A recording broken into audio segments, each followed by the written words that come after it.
Welcome to a brand new series, Monotype Madness. The goal is simple. I pick one type, I build a full team using only that type, then I take it into ranked Pokémon Champions and see how far it goes. 18 types, 18 videos, one very bad idea. And we're starting with my personal favorite, Grass type. But here's the twist. This isn't just any grass type team. Other players use grass types with secondary typings. Venusaur is grass and poison. Chesnaught is grass and fighting. Not here. Every single Pokemon on this team is pure grass type only. No secondary typing, no safety net. Just pure grass. And now, let's meet the team. First up is Sceptile, armed with Dragon Pulse and Focus Blast for coverage. Dragon Pulse handles opposing dragon types, while Focus Blast takes care of steel types that would otherwise wall us. And with its naturally high speed, Sceptile almost always attacks first. Next is Tsareena, and this one has a very specific job. Its ability Queenly Majesty completely prevents priority moves like Fake Out from working against us. Then we have the main carry of this entire team, Serperior. Its ability Contrary is where the magic happens. Every time Serperior uses Leaf Storm, a move that normally lowers your own special attack, Contrary flips that and raises it instead. The more it attacks, the stronger it gets. Fourth is Leafeon, our opportunist. Chlorophyll doubles Leafeon's speed whenever the sun is out. So if any opponent tries to set up Sunny Day thinking it helps them, it actually hands us a free speed boost instead. We turn their strategy against them. Then we have Meganium, our tank and support. Light Screen cuts special damage in half, which is crucial against threats like Heat Wave and Eruption that would otherwise tear through our grass types. And Helping Hand boosts our teammates' attacks when we need that extra push. The backbone of the whole team. And finally, Simisage, the wild card. The last slot specifically designed to handle threats the rest of the team struggles with. Most importantly, Charizard. Rock Slide on its own is decent, but pair it with Helping Hand support, and suddenly this unexpected pick is hitting harder than anyone saw coming. Also, I didn't use Mega Sceptile and Mega Meganium since both Mega has a secondary typing.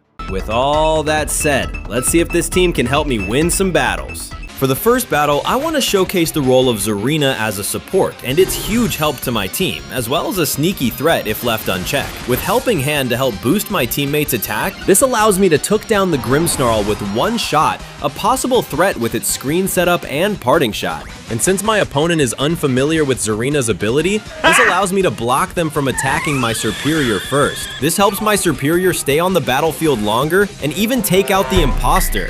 At first, I thought Tsareena and Serperior alone was gonna sweep my opponent without me using my other two Pokemon. That was until Mega Meganium used Weather Ball on my Serperior. Kobe! From here, I stopped using Tsareena as a support and decided to surprise my opponent with a super effective move on Mega Meganium. I even surprised the Lucario with my Simisage. That's a surprise tool that can help us later.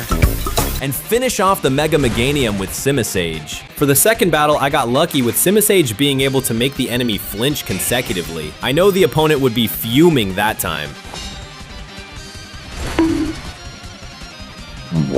I'm surprised my opponent didn't go Mega Charizard. Instead used Blast Burn, which takes a turn to recharge? This would give my Simisage a chance to hit it with Rock Slide and get rid of my threat. I'm in danger! I'm also not sure what my opponent was doing by not going Mega Charizard, using Blast Burn instead of Heat Wave. And a Vileplume? Is this some kind of strat that I'm unaware of?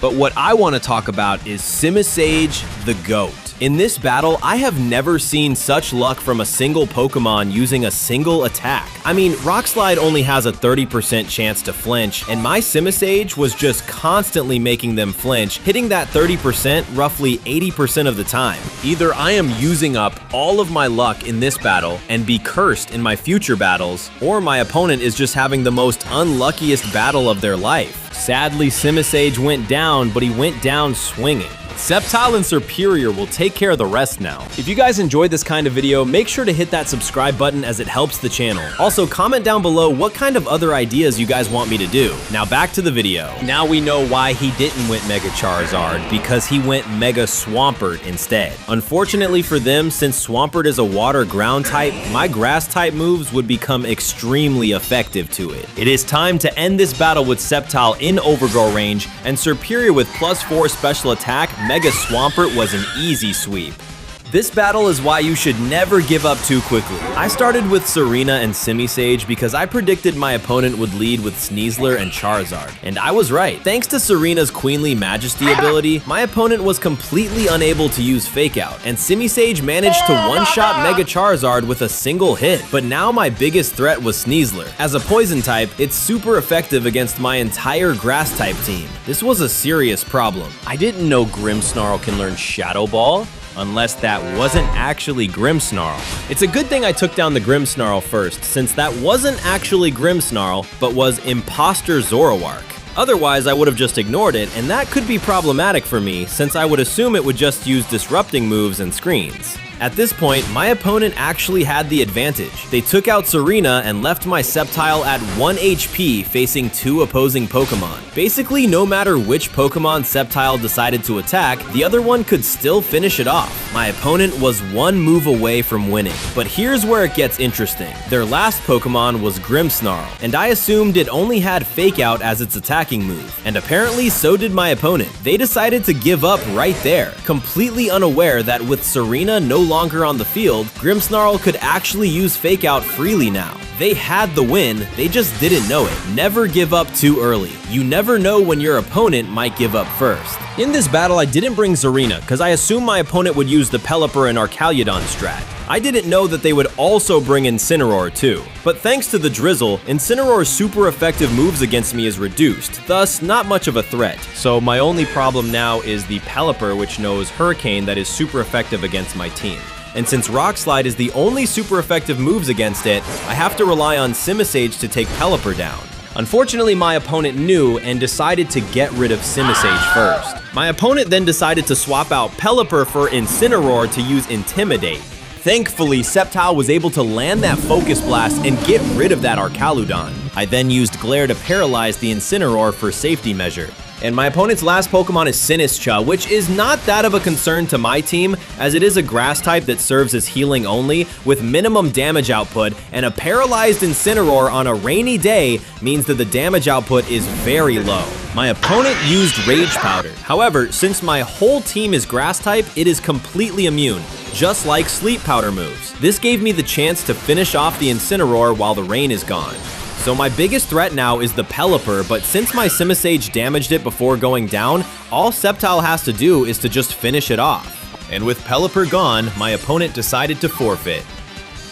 For this last battle, I'm not sure what is going on. You see, my Tsareena negates the Fake Out, and both of my Pokemon took down the Clefable first. Then my opponent sent out Torkoal with Drought, increasing maximum fire damage to my team. From here, I thought I was done for, since Torkoal is a bulky Pokemon, plus a Sableye which acts as a wild card of sorts. My team stands no chance in beating them. I can only pray that Simisage can constantly hit the Rock Slide and make Torkoal flinch until I can take it down. Asked and Simisage delivered. Simisage didn't just make Torkoal flinch once, but 2 consecutive times. And not only Torkoal, but the Sinistcha as well, delaying the Trick Room setup as well. Sadly, Torkoal didn't flinch the 3rd time, but both of my Pokemon was able to deal a decent amount of damage that is within one-shot range for any of my next Pokemon. So I accepted my faith and was time to say goodbye to Simisage and Sceptile. That was then, this happened. I'm not sure what happened here. I didn't even have any moves that lowers Torkoal's stats. Sunny Day is up, so the damage should be all-time high. Instead, the damage is really low. It's as if I'm getting hit with a not very effective move. But it says super effective though, so not sure what is going on. Maybe a bug? Quick note here, turns out it is not a bug. I looked up Eruption and turns out it is based on Torkoal's health, and since Simisage was constantly making it flinch and Sceptile damaging it until low health, that means the Eruption would only then do a few damage to my team. Because of this, I was able to take down the Torkoal and finish off the last Pokemon. And with that, I was able to accomplish my goal, assembling a team of just pure grass type and somehow making it work. If you guys enjoyed the video, make sure to hit subscribe.